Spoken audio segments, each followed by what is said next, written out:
Ce titre, projet récent, c'est pas vraiment un titre.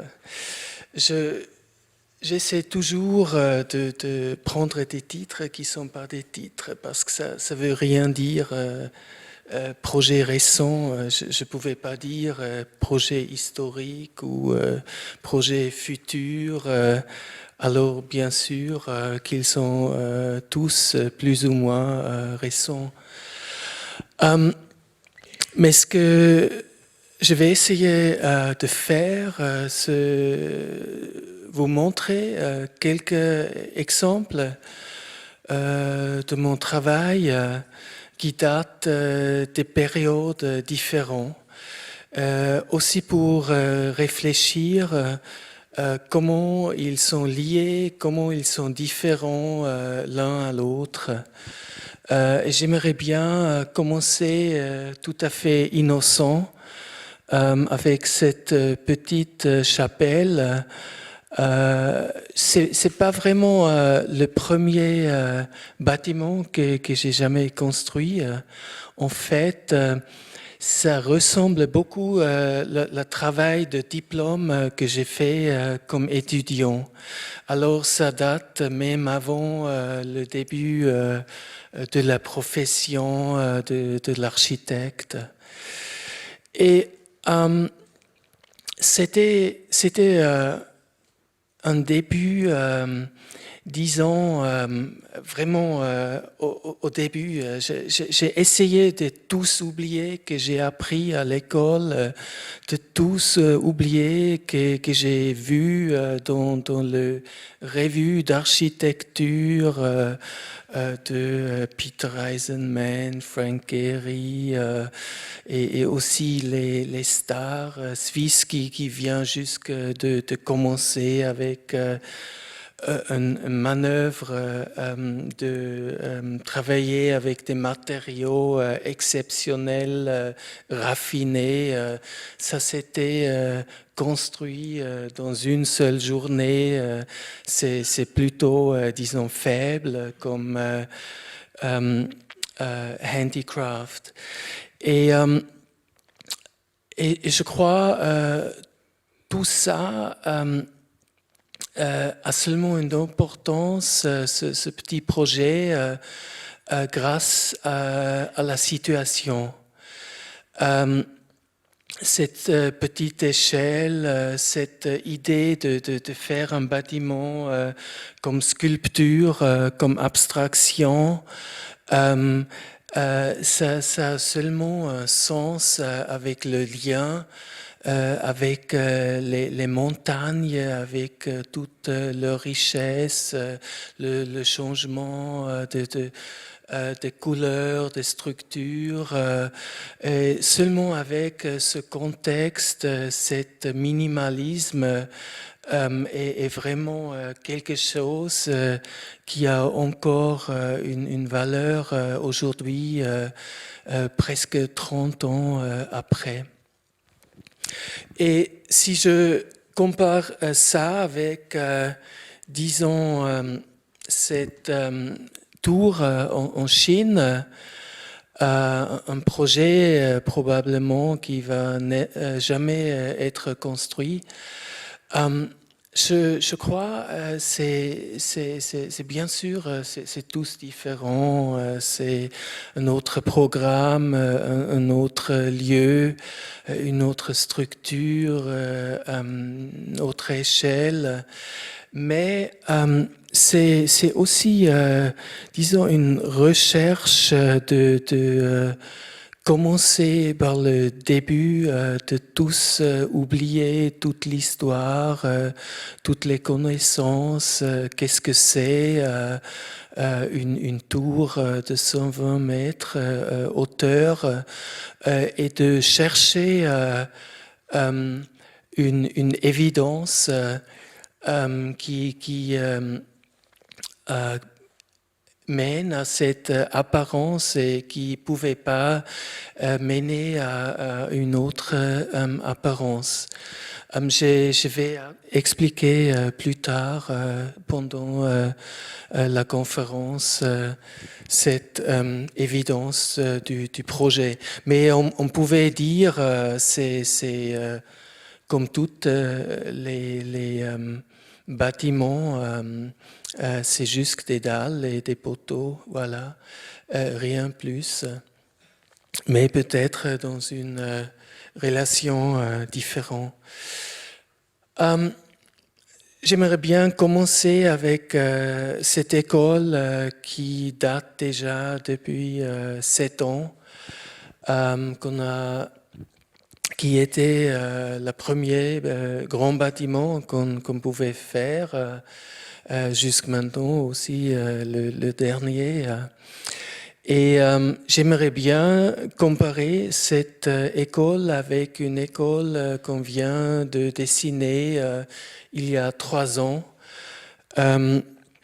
Et pour réfléchir qu'est-ce qui se passait pendant ces 10 années. Cette école est un peu au bord de la ville de Zurich.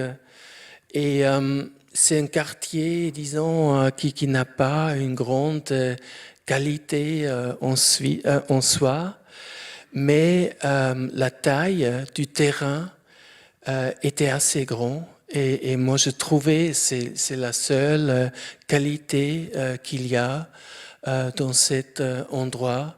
C'est pourquoi j'ai tout fait pour garder cet grand espace ouvert, libre. Et j'ai cherché le plus petit plan possible pour s'inscrire dans ce terrain vague. Et cet endroit a changé beaucoup pendant les 10 dernières années. Maintenant, tous les alentours sont occupés par des bâtiments d'habitation et cette, disons, idée de créer un parc qui entoure le bâtiment a donné pris de sens aujourd'hui qu'à cette époque-là. Il faut aussi s'imaginer que tous les enfants ils habitent dans des bâtiments assez hauts, dans les alentours. C'est pourquoi on a pensé ce serait idéal si aussi l'école est comme une tour où une partie du programme est posée sur l'autre. Mais ce n'est pas une répétition infinie. En fait, il y a comme 2 parties du bâtiment qui sont entourées des treillis. En haut, c'est la salle de gymnase et en bas, c'est la salle de classe. Et entre les deux, il y a toujours des espaces publics. Là, c'est l'entrée et aussi la place pour jouer pour les enfants. Et entre les deux, il y a la bibliothèque, l'auditoire et des autres espaces publics. Et pour donner toute la vue entre ces salles pour classe, c'est libre. Vous voyez ici comment ça fonctionne structurellement. Les treillis, ils sont comme, disons, des cages dans ces 2 étapes-là. Et les treillis sont seulement à l'intérieur aux étages publics, aux grands étages, aux étages qui sont ouverts vers l'extérieur. Et une chose qui m'intéresse dans l'architecture, c'est Qu'est-ce que ça donne comme différence si on n'a pas la chance de faire disons une école avec une seule salle de classe, mais avec une vingtaine, comment on pouvait faire une différenciation entre toutes les classes qu'il y a, entre les étages. Et le système qu'on a utilisé ici, on a appelé ça au bureau, c'est un système subtractif. Ça veut dire on construit toute la hauteur du bâtiment et jusqu'après on commence à diviser horizontalement, à introduire des dalles. Et on pouvait aussi dire, jusqu'après ça, on commence de faire une division salle par salle sur les étages. Comme ça, chaque espace dans le bâtiment est comme un fragment d'un ensemble qui dépasse les limites d'une salle.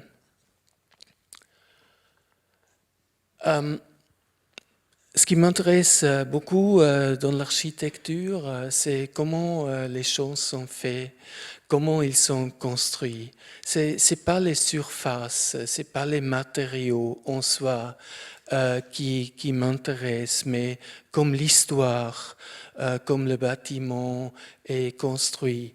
Et moi, j'essaye toujours de garder les traces, de faire que ça reste visible jusqu'à la fin, comment on a construit le bâtiment.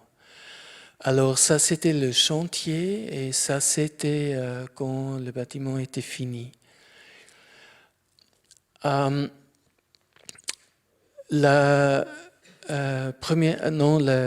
rez-de-chaussée est très très bas.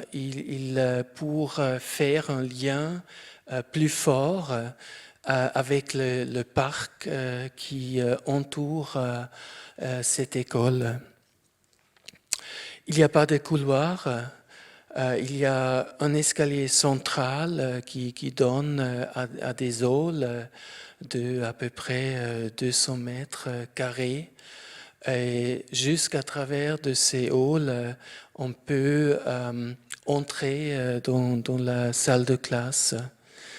C'est un double escalier qui lie les dalles, mais qui fait aussi une séparation d'une partie qui est pour les enfants et d'une autre partie qui est pour les adultes. Et même cet escalier tout au centre est tout vitré et très léger, ouvert. Comme ça, on peut regarder à travers dans toutes les directions de ces bâtiments. Ces deux escaliers se réunissent dans le 4e étage, qui est comme l'inverse du rez-de-chaussée. C'est une typologie de cour et pas une typologie de noyau central. Et à part de ces cours, on peut aller encore un étage plus haut pour la salle gymnastique qui est ouverte sur toutes les directions.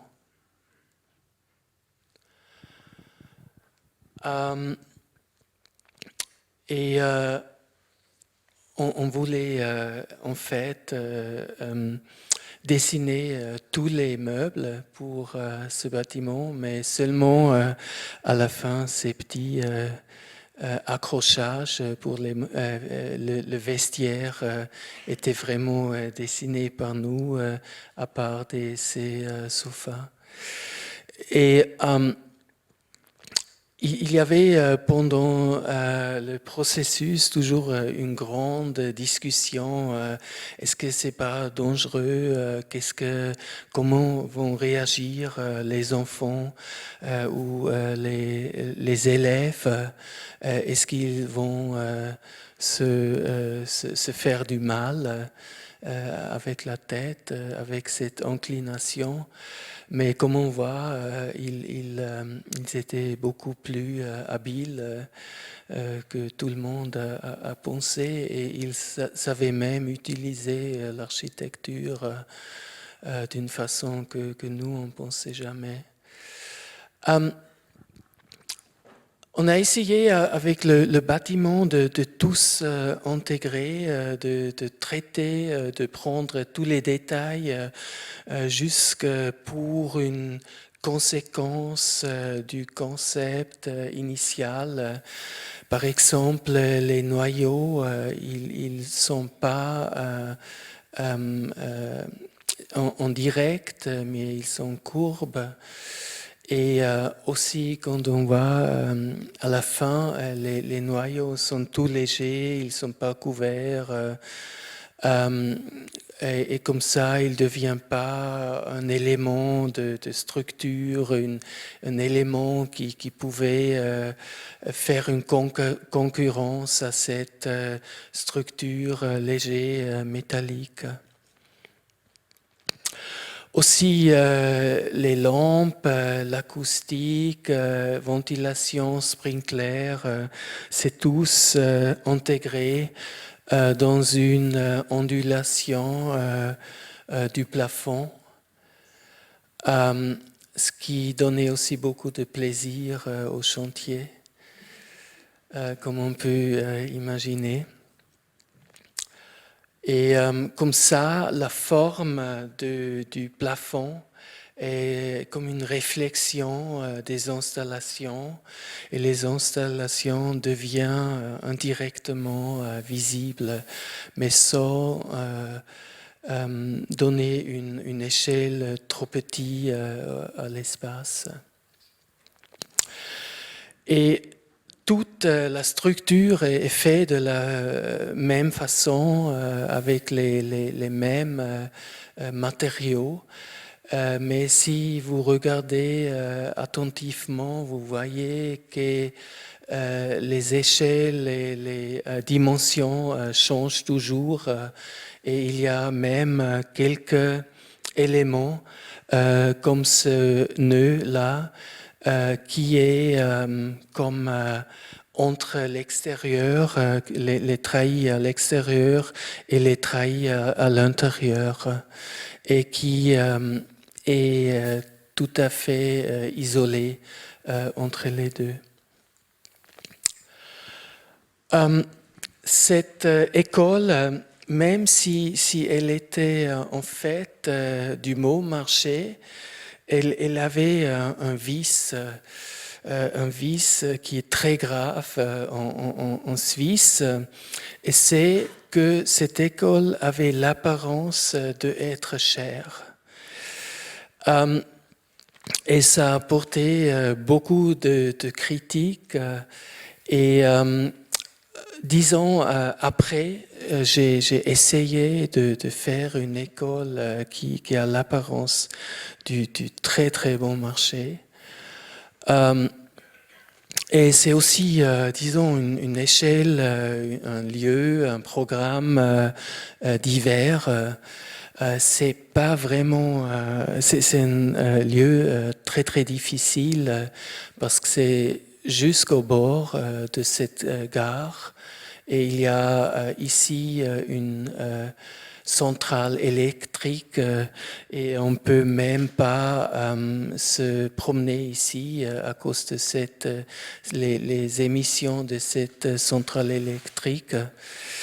Et c'est pourquoi on a pensé de ne pas faire un bâtiment concentré, mais un bâtiment de toute la longueur du terrain, un bâtiment qui est comme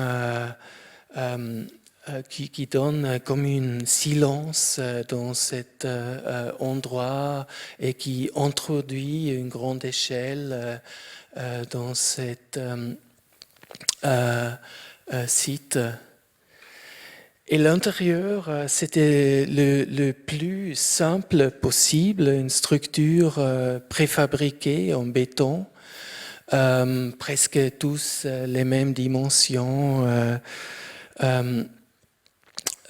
Et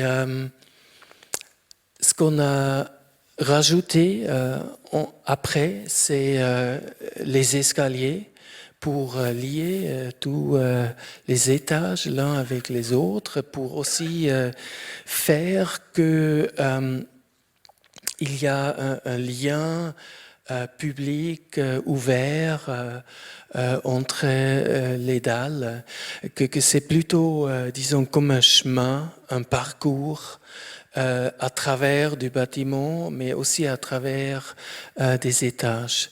Ça, c'est toutes les possibilités qu'il y a avec l'introduction d'une escalier cascade. Voilà le choix final qu'on a fait. Et c'est l'escalier, ça devient comme un ornement. C'est répété pendant cette longueur de plus que 200 mètres 5 fois. Et les escaliers sont superposés l'un sur l'autre. Et disons, c'est pas seulement pour des raisons fonctionnelles, mais c'est aussi pour introduire un peu du désordre dans cette structure trop monotone, régulière. Et la chose la plus importante, que ces escaliers, ils détruisent les dalles et par destruction de ces étages, il crée des espaces, il crée des ouvertures dans le sol. Et voilà le programme, les parties tout fermées, ça c'est les classes, ça c'est les pour recherche et atelier. Et l'espace principal, c'est cet espace informel pour faire du projet. Et dans ce sens, on a poursuivi l'autre école que vous avez vue, mais pas avec l'implantation dans le site, mais avec ce désir de créer des espaces publics, de créer des espaces où les étudiants, les élèves peuvent se rencontrer. Mais parce que cette structure était tellement énorme, c'était comme une collision entre les deux. Et vous voyez là les vides qui sont juste la conséquence du promenade verticale à travers des escaliers cascades.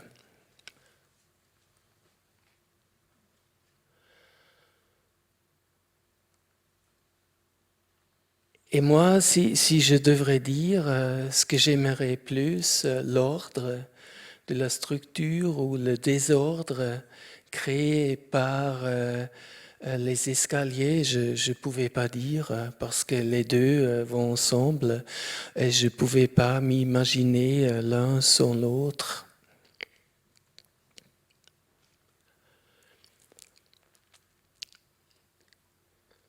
Et je crois on a raté le concours, on n'a même pas gagné aucun prix. Et je crois la raison, c'est même si on était très modeste, je crois cette apparence du bâtiment était incompréhensible. trop audacieux de travailler avec les désordres en Suisse, probablement.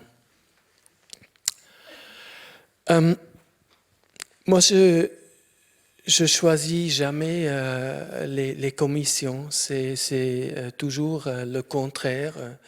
Je prends n'importe quelle commission, n'importe quel client. J'ai aucune préférence et je suis aussi heureux que j'ai pas la possibilité de choisir parce qu'il me manque de critères. Et ce qui m'intéresse dans l'architecture, c'est l'espace. Mais assez souvent, comme architecte, on ne travaille plus sur des espaces. Si vous faites un immeuble de bureau, vous créez une structure et les espaces, c'est les gens qui vont utiliser ce bâtiment, qui vont créer des espaces. Et pour moi, ça a amené comme une recherche sur les éléments architecturaux. Et pour montrer ça, je vais vous montrer deux immeubles de bureaux, un concours perdu à Zurich et l'autre un projet où on travaille maintenant sur des plans d'exécution qui est à Lyon-Confluence. Voilà la liberté avec laquelle on travaille dans une agence d'architecture. C'est des études qui disons, essayent d'exploiter la liberté donnée. Et comme on voit, c'était pas très grand. Si on peut pas vraiment créer un volume comme démarche d'un projet architectural, qu'est-ce qui reste pour l'architecte? Moi, je crois, en tout cas, avec ce projet, ce qu'on se demandait, comment on pouvait donner un sens à ce volume qui, à mon avis, était tout à fait stupide et qui était donné par un plan urbaniste très, très médiocre. Et c'était un casse-tête on dit casse-tête chinois, de trouver comme une explication intérieure pour une forme donnée. Ça, c'est tous des essais pour trouver une explication à travers de la structure, à travers de l'intérieur pour cette forme donnée. Voilà le résultat final. On n'a pas un noyer classique, mais disons plutôt comme une centre qui devient de plus en plus petit et ces deux poteaux à la fin se rencontrent dans un seul endroit. C'est disons une surface triangulaire qui a une certaine élément des éléments structurels, mais pas vraiment fermés. Au contraire, toutes les installations comme élévateurs, escaliers, sanitaires sont exposées, sont seulement couverts contre feu, mais qui sont encore lisibles. Comme ça, c'est une zone centrale, c'est une attente de faire un noyau parlant. Voilà, c'est le plan. Et c'est aussi très pragmatique et tous les, disons, surfaces étaient comme ils devraient être. Mais ce qui m'a beaucoup intéressé comme ça, on pouvait même s'imaginer que ces formes de l'extérieur, maintenant, elles ont un sens. Mais c'était un travail de 3 mois de trouver une évidence dans cette forme donnée. Et le sujet, ou disons le thème structural, c'est d'avoir une zone centrale à petite échelle avec des très fins poteaux tendus à l'extérieur. Les lentilles, ils fonctionnent aussi comme poteaux et comme ça, ça donne la possibilité d'avoir une structure à grande échelle qui est en contraste avec l'intérieur, comme vous voyez ici. Et ce bâtiment a l'air différent de tous les côtés. Par exemple, là, il y a toujours une double colonne pour marquer les entrées. Et ça, c'est la vue principale de la place de la gare, devant la gare.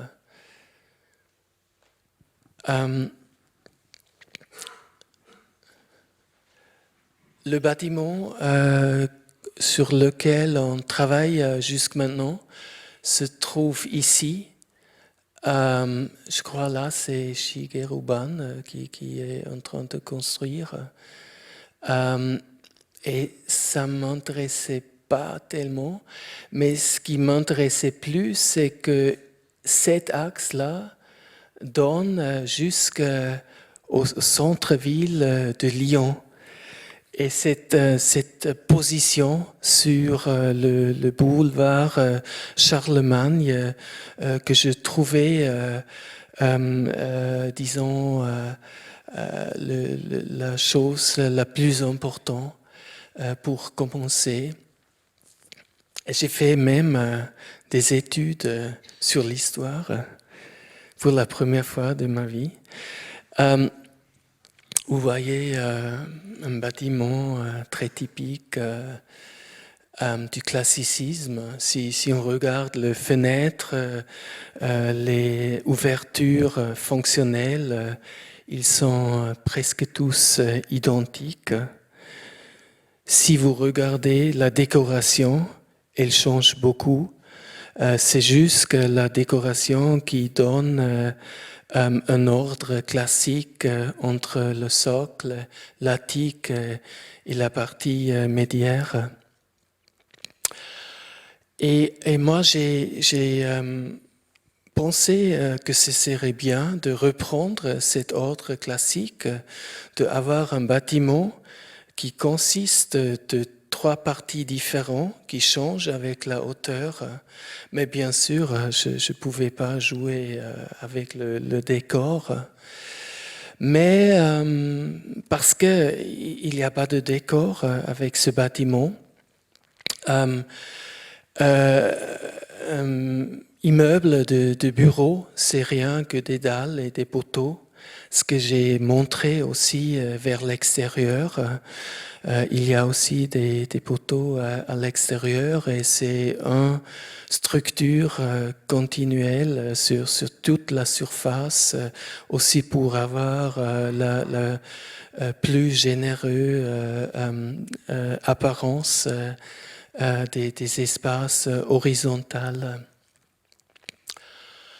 Mais je pensais peut-être on pouvait fabriquer ces poteaux de façon différente, de commencer avec la fabrication plus ancienne, de prendre du bâtiment, du béton martelé, ensuite changer avec vibration, qui est le plus quotidien, le plus commun aujourd'hui, et arriver pour les 3 derniers étages avec le béton centrifugé.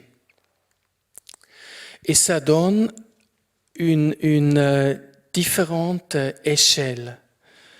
Vous voyez, ici, c'est le socle, la partie médiaire et l'attique. Et les dimensions, c'est pas dessiné par l'architecte, parce que j'ai trouvé, c'est assez joli, mais c'est calculé par l'ingénieur qu'on a et qui donne les échelles à travers le changement de production. Et bien sûr, c'est pas un changement jusqu'à l'extérieur pour faire joli, mais c'est un changement intégral qui va aussi être un changement qui s'aperçoit à l'intérieur du bâtiment. Voilà une perspective. En fait, c'est fait à Paris par Artefactory, cette rendering, qui montre comme l'échelle change 3 fois avec la hauteur. Bien sûr aussi l'apparence des matériaux change, mais pas parce qu'on prend des autres coffrages, mais parce que la densité change à travers le processus de production.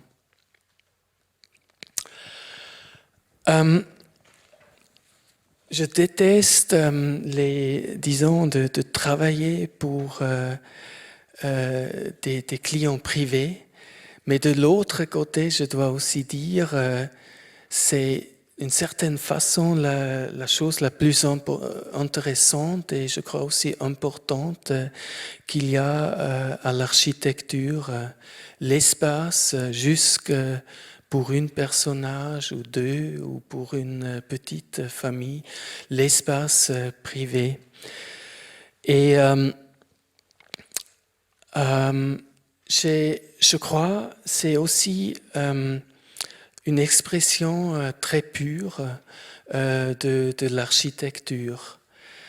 Même si ça appartient à la fin jusqu'à 2 personnages ou une petite groupe de personnes. Et je vais vous montrer 3 bâtiments et chaque bâtiment a 3 appartements.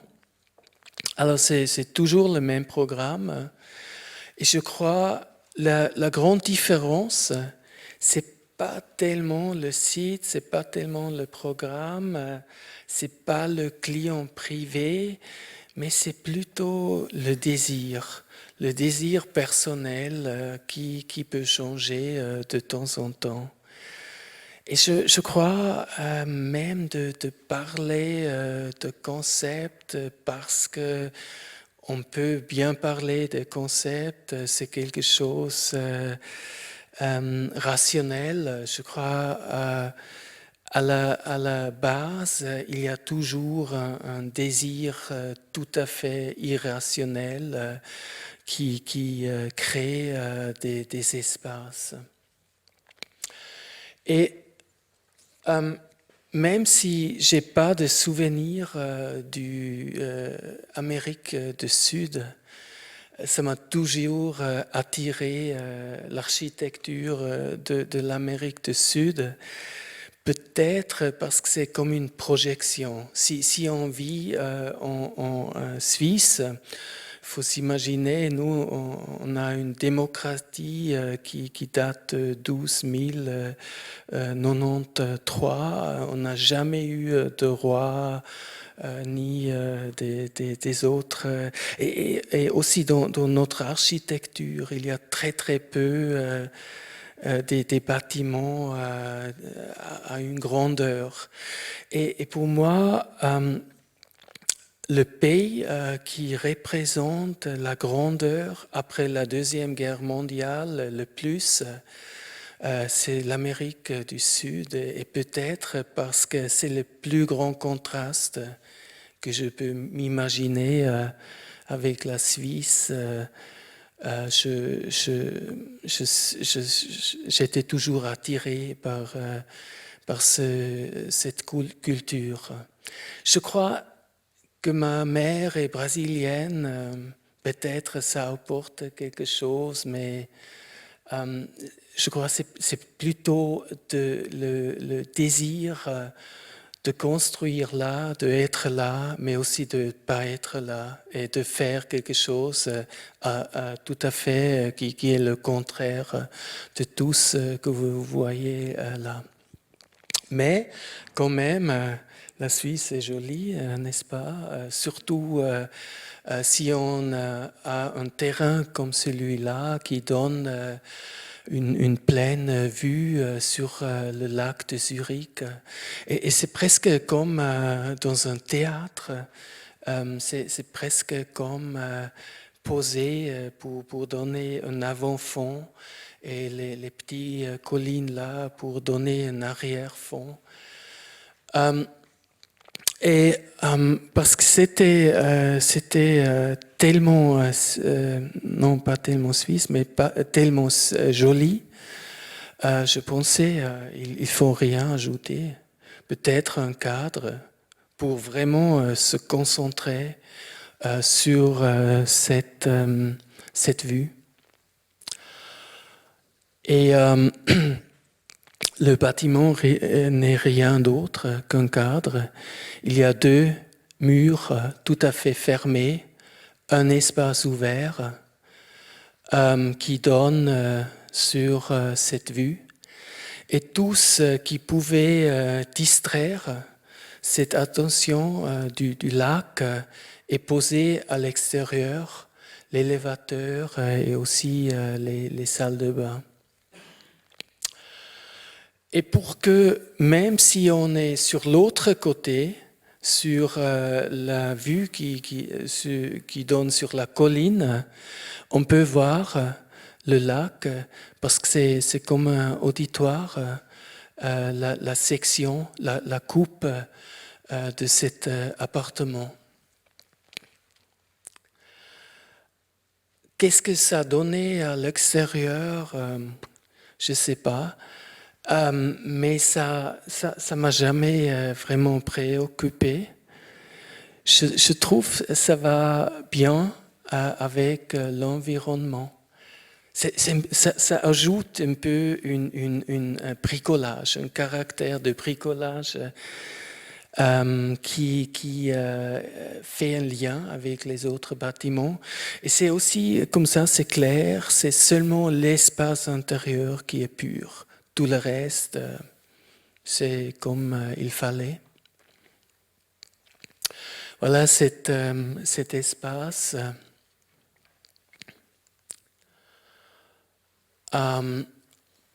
qui change avec les niveaux. Ça, c'est sous la toiture.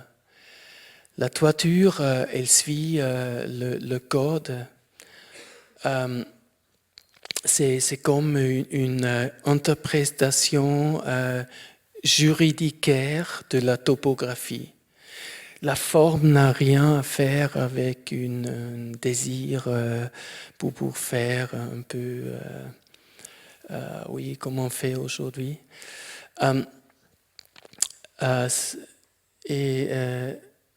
Avec cette coupe, on reçoit aussi de la lumière sur le soir, sur la terrasse, parce qu'il y a seulement de la lumière le soir sur la colline, et ça donne cette vue sur le lac. Mais disons, je pouvais aussi décrire cet espace d'être dirigé par une volonté de créer une générosité, de créer une monumentalité en Suisse. Et cette maison a aussi un autre nom par les voisins. Ils appellent le bâtiment la cathédrale. Et disons, cet désir est très similaire avec le prochain bâtiment, même si le concept est un peu différent. C'est encore une fois un plan tout à fait ouvert. Tous les éléments sont à l'extérieur. Pas seulement l'élévateur, escalier, installation, mais aussi la structure. Pour des raisons de code, c'était seulement possible d'avoir 3 noyaux, 3 couples de poteaux. Les noyaux, ils sont tout à fait ouverts. C'est pas une annexe, mais c'est plutôt une disons, continuation de l'espace intérieur vers l'extérieur. C'est une projection vers l'extérieur. Mais on peut aussi s'imaginer ce bâtiment comme une table, mais seulement avec 3 pieds, pas avec 4.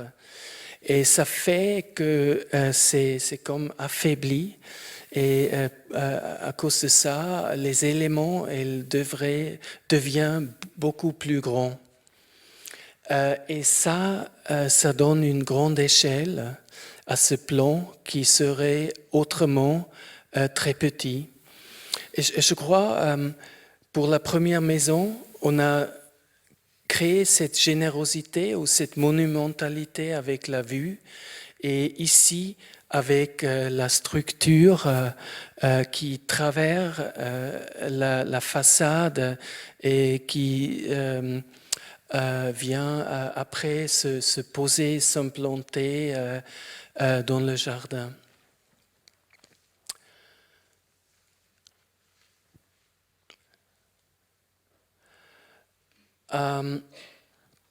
Et sans, disons, cette structure, l'échelle serait très commune.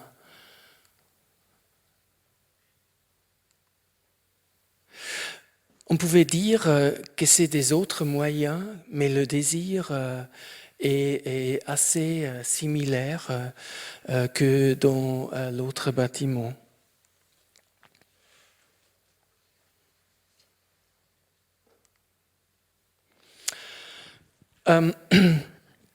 Quand ces 2 bâtiments étaient finis, j'ai reçu un coup de téléphone de Prague de quelqu'un qui voulait avoir un bâtiment avec 3 appartements. Et je pensais jamais plus de ma vie. Mais après un certain temps, je pensais ces personnages sont tellement différents que peut-être ça pouvait aussi donner un bâtiment tout à fait différent. Et cet bâtiment est l'inverse des 2 autres que vous avez vus. Voilà le site. Ça se trouve tout près de la maison Müller de Adolf Loos. On a une vue sur le château de Prague, qui était à l'époque un des plus grands châteaux, mais très très distant. C'est pourquoi j'ai changé.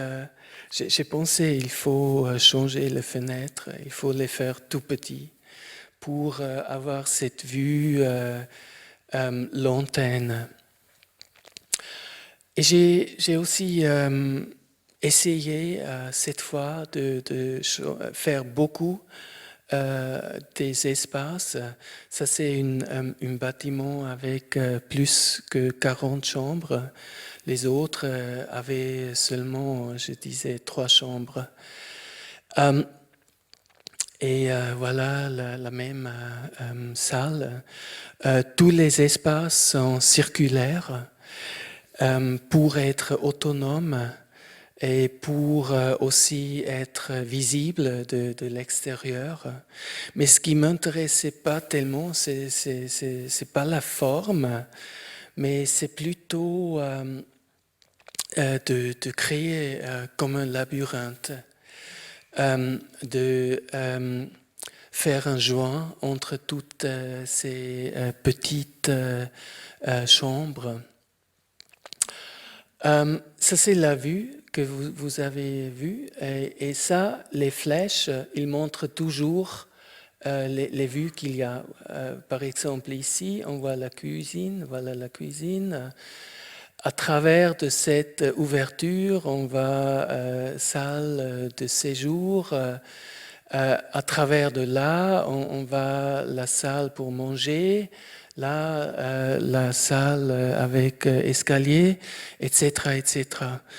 Et c'est toutes ces vues qui m'intéressaient, qui formaient aussi, disons, comme un lien, comme une suite des chambres.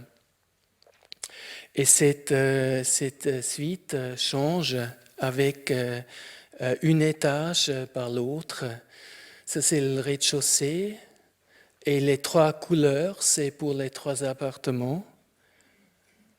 Vous voyez que pas seulement la position des appartements change, mais aussi la figure. Une fois, c'est comme un cercle, l'autre fois, c'est comme un croix, etc., etc.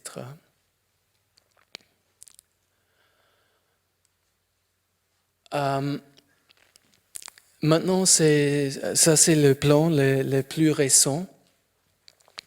On a presque travaillé 4 mois sur ce projet parce que moi je pensais que ces espaces devraient rester ouverts, sans porte.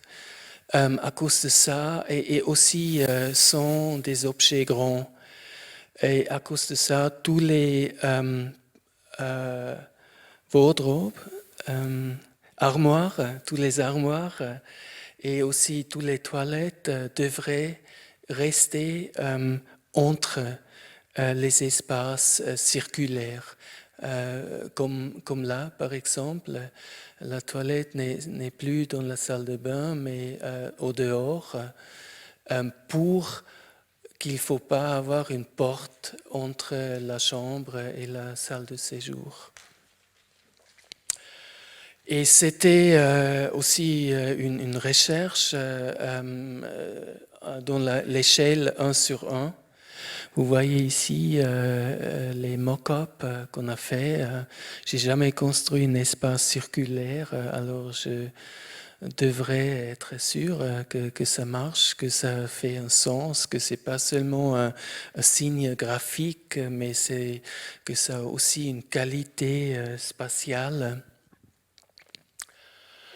Et aussi, tous ces espaces étaient tellement serrés, tellement petits, c'était à travers de tous les codes, de standards de confort. Et à cause de ça, on a construit tous ces espaces entre les cercles et aussi les tester. Il a un peu la stature de mon client. Et même les armoires, c'est pas des objets dans l'espace, mais c'est aussi des espaces au dehors de ces espaces primaires.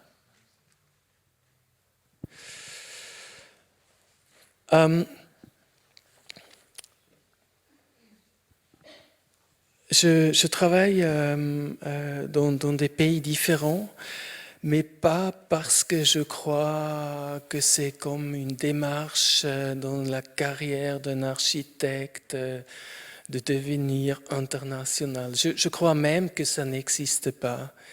Il y a juste une infinité de scènes locales qui donnent, disons, la simplification, quelque chose comme une scène internationale. Et je crois la seule raison pour aller quelque part ailleurs, pour travailler, c'est de changer la perspective, c'est de trouver des autres approches à l'architecture, de oublier ce qu'on a déjà fait. Une chose qui m'intéresse dans l'architecture chinoise, disons, c'est cette répétition infinie des éléments très simples. Cette tour-là, cette pagode, on pouvait aussi à cette époque construire avec des briques. On pouvait faire ça beaucoup plus simple. Il y a au Japon beaucoup d'exemples qui travaillent avec des dimensions énormes et qui réduisent les éléments architecturaux. Mais je crois qu'il y a derrière cette image un désir pour la multiplication, pour expliquer la grande échelle à travers des éléments petite échelle. Et c'est qui nous a préoccupés avec ces deux études pour des gratte-ciel en Chine. L'Empire State Building, le plan, pas trop intéressant, mais si on regarde tous ces dots noirs, toutes ces taches noires, ils sont différents d'un étage à l'autre. Ça, c'est un type dans les étages très hauts. Ça, c'est un type au étage intermédiaire. Et ça, c'est un point entre poteau et poutre dans la partie du socle. Ça veut dire, même si l'apparence de ce bâtiment est très égale, très monotone, à l'intérieur, la structure, la condition structurelle pour les noyaux change beaucoup. Et c'est aussi clair pourquoi, si vous imaginez le poids du bâtiment, au dernier étage, c'est juste le poids d'une seule dalle, mais au dernier étage, c'est 30 fois plus grand. Et nous, on pensait, au lieu de dessiner, disons, un tour en Chine comme un fantasme avec une forme qui bouge d'une façon années 70 ou plus récent, peut-être ça suffit de juste montrer ce qu'il y a à l'intérieur, de montrer ce changement structurel qui se passe dans chaque bâtiment à grande hauteur. Et pour pas changer infiniment par étage à étage, on faisait un lien avec le code qui aussi demandait un changement d'apparition dans ces 4 zones. Au lieu d'augmenter la dimension des éléments, on a augmenté le nombre des éléments. Alors, le bâtiment, la façade, il commence avec ces 6 poteaux, ensuite ça devient plus et plus et plus. Et pour garder cette finesse, ces poteaux, ils sont seulement 30 cm. On a ajouté une structure avec des câbles, comme une tente. en fait. Et vous voyez ici tous les trois étapes, un posé sur l'autre. Ce qui fait, si on regarde à l'extérieur, on va toujours dans quel étage on est. La façade change d'un étage à l'autre, mais c'est pas un changement, disons, dessiné ou symbolique ou rhétorique, mais c'est juste un changement qui met en évidence le changement du poids, du contreventement qu'il y a dans toutes les bâtiments grande hauteur. Et vous voyez ici le changement de densité à travers ces 120 mètres de hauteur.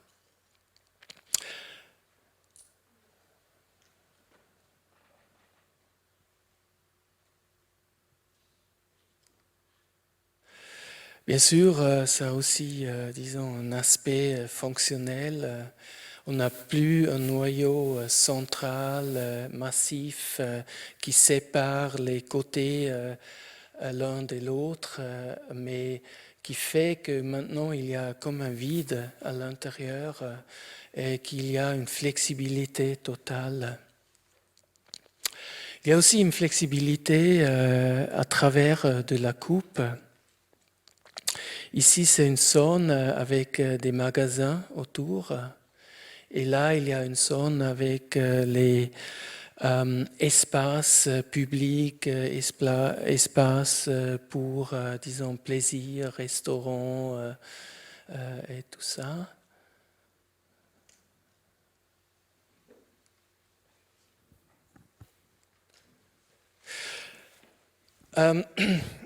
Il y avait un problème avec les pompiers. Ils n'étaient pas ravis de notre proposition parce qu'ils ont des camions comme ça et cette échelle est à 100 mètres et ce serait très difficile avec les câbles de tension. Il avait un peu peur de se perdre.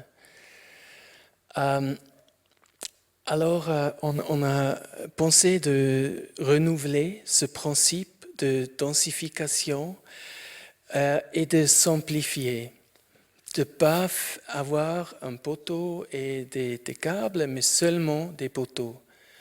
Pour que ça marche, le poteau devrait se rencontrer, se toucher dans un point, devrait créer des triangles. On appelait ça le principe Tour Eiffel. Et ces triangles, on pouvait aussi s'imaginer à l'intérieur d'un bâtiment. Ces triangles ne doivent pas a priori donner une forme. Elles pouvaient être, disons, dans la cage du bâtiment. Ça, c'est tous les triangles qu'on a introduits dans le prochain projet qui donne encore une fois une flexibilité totale à l'intérieur. De loin, ça ne se voit pas tellement. La seule chose qui se voit, que les dalles deviennent de plus en plus grands, c'est parce que the beams are getting bigger and bigger. Les poutres deviennent de plus en plus grands. Ça, c'est l'extérieur. Et seulement de plus proche, on s'aperçoit de la structure.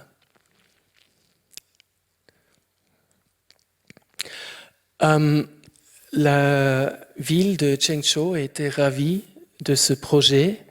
Ensuite, ils ont vendu le terrain à une banque. Et la banque n'aimait pas du tout ce projet parce qu'il disait ça a l'air très fragile. Et c'est pas bon pour une banque.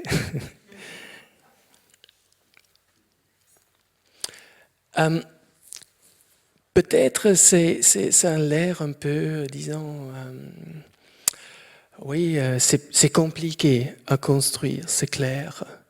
Mais ce qui est intéressant, on pouvait réduire le poids d'un bâtiment commun 70%. Et c'est la raison pourquoi notre ingénieur chinois travaille encore sur le projet et a fait un projet de recherche. Parce que, disons, le travail en Chine, c'est pas tellement cher, mais les matériaux sont aussi chers qu'ici. Et avec cette tour, on pouvait éviter les grands poids. J'aimerais bien finir avec deux projets, un au Brésil, un autre à Guangzhou, en Chine. Moi, j'aime bien de travailler dans une grande échelle. Moi, je ne crois pas qu'un grand bâtiment vaut plus qu'un petit bâtiment. Mais c'est comme un autre, disons, moyen pour développer des idées dans l'architecture.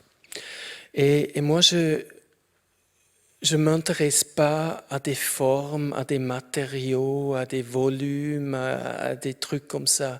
Moi, ce qui me préoccupe, c'est de penser l'architecture comme système. Et avec la grande échelle, il y a une répétition qui est beaucoup plus évolue que dans une petite maison. Et les bâtiments deviennent comme ça encore plus et plus disons, apparence d'une règle primaire ou de l'approche systématique. Mais à la fin, ça veut aussi rien dire, disons comme l'art pour l'art, mais c'est aussi comme une attente de créer un espace qui n'est pas juste pour une famille, qui n'est pas un espace privé, mais un espace énorme pour un grand public. Et cette esthétique, je vais vous montrer deux exemples tout à fait différents dans l'apparence, ce qui a à faire avec le contexte, mais pas dans termes de topographie ou de soleil ou climat, mais contexte culturel. C'est Paraisópolis, une favela. On nous a demandé pour faire un upgrading. J'étais très sceptique parce que la favela est un modèle très efficace, bon marché, très vite, flexible et même une très bonne utilisation du terrain. Là, il y a beaucoup plus de monde qu'ici. Pas seulement sur mètre carré, mais même sur tout le terrain. Et je regarde les favelas plutôt comme une structure vernaculaire, comme les villages en Espagne ou en Italie. Et cette structure vernaculaire aussi opposée au projet fait par l'État, des projets qui ont le nom Singapura en Brésil, qui sont pour des gens qui devraient quitter les favelas parce qu'ils vivent des conditions difficiles. Et en fait, ma mère m'a toujours expliqué, si tu vas visiter une favela, on va te tuer. mais c'était pas le cas et ça m'a même plu dans les favelas. Et j'étais fasciné comment c'est individualistique. Par exemple, il y a presque pas des cages d'escalier, mais chaque appartement a un accès direct à la rue. Ici, il y a 2 étages dans ces petites maisons et vous voyez que chaque a une porte d'entrée qui va directement sur la rue principale. J'étais aussi impressionné par la diversité et cet espace labyrinthique. C'était avant le projet à Prague et je crois le projet à Prague, c'était aussi un hommage à la favela. Et à cause de ça, j'ai proposé de ne pas faire plus joli la favela existante ou de corriger, mais de agrandir la favela. Ça, c'est 5 maisons différentes, individuelles, et on a répété 50 fois chacun de ces maisons pour créer une diversité similaire à une favela.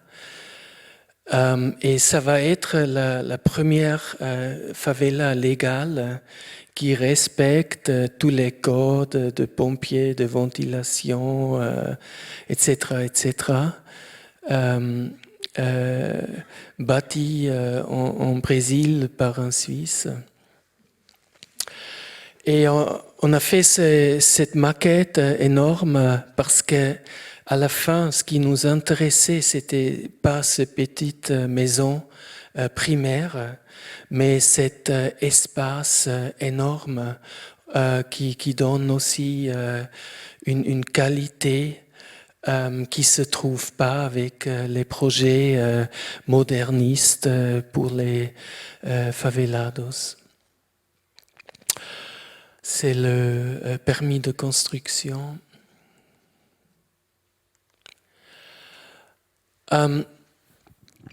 Et plutôt le contraire, un projet en Chine, c'était pour un musée pour la calligraphie après la Deuxième Guerre mondiale dans la région de Guangzhou. Et je ne sais pas qui s'intéresse vraiment à cette époque ou à cette spécificité culturelle. Et nous, on pensait que c'est plutôt, disons, une chance de créer un espace public que de créer des espaces muséals pour rencontrer des calligraphies. Et j'ai demandé à mes collaborateurs chinois pour la meilleure place en Chine et ils m'ont montré cette photo. Et ça m'a beaucoup plu. Disons, ça a des qualités architecturales dans le sens que c'est tout couvert. C'est comme un intérieur. C'est pas une place extérieure, mais et c'est aussi très, disons, défini. Voilà le site à Guangzhou.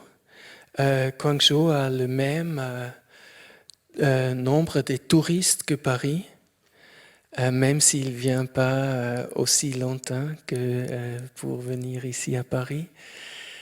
Et disons, on a cherché comme un prétexte pour justifier ce donné qu'il y a 8 millions de touristes chaque année.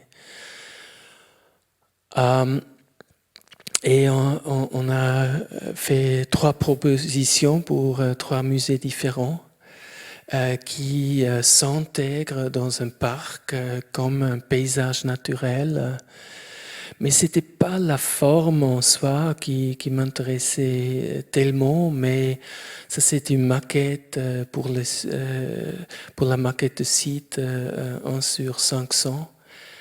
Mais c'était, qu'est-ce que ça donne comme espace public?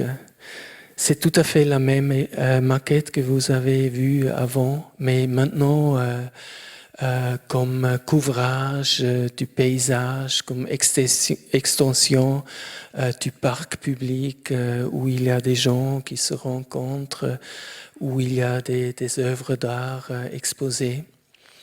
Ça, c'était les deuxièmes musées. Encore une fois, cette maquette-là, voilà. Comme on s'imaginait, c'est comme, disons, jusqu'en arrière ou un couvrage du parc. Et ça, c'est la maquette finale. Et vous voyez que le musée en soi, c'est juste un black box qui est porté d'une façon différente que ces formes-là. Et aussi l'extérieur était creusé par des sphères.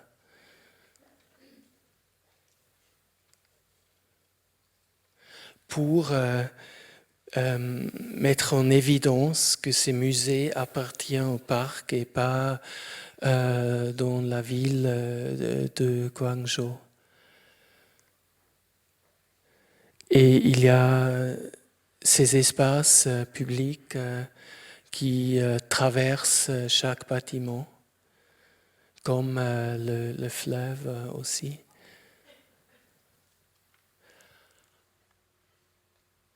Et c'est ouvert, c'est pas fermé avec des vitres. Quand il va pleuvoir, ça va aussi pleuvoir dans cet espace. On a fait une petite animation pour montrer cet espace public.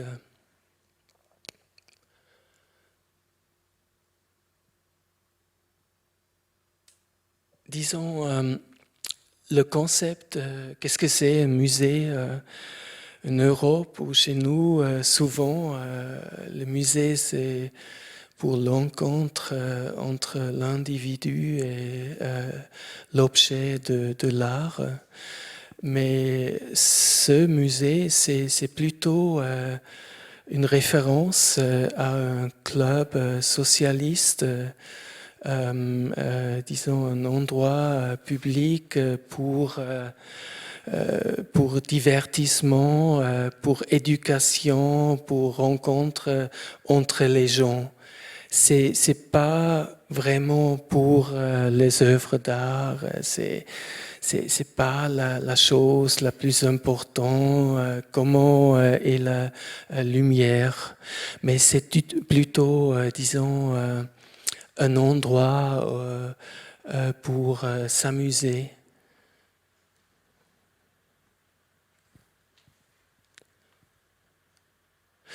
Dans ces sphères, il y a le bar et le restaurant.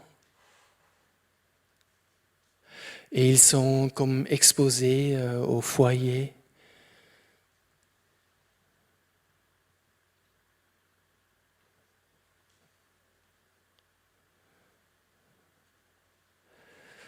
Bon, merci beaucoup.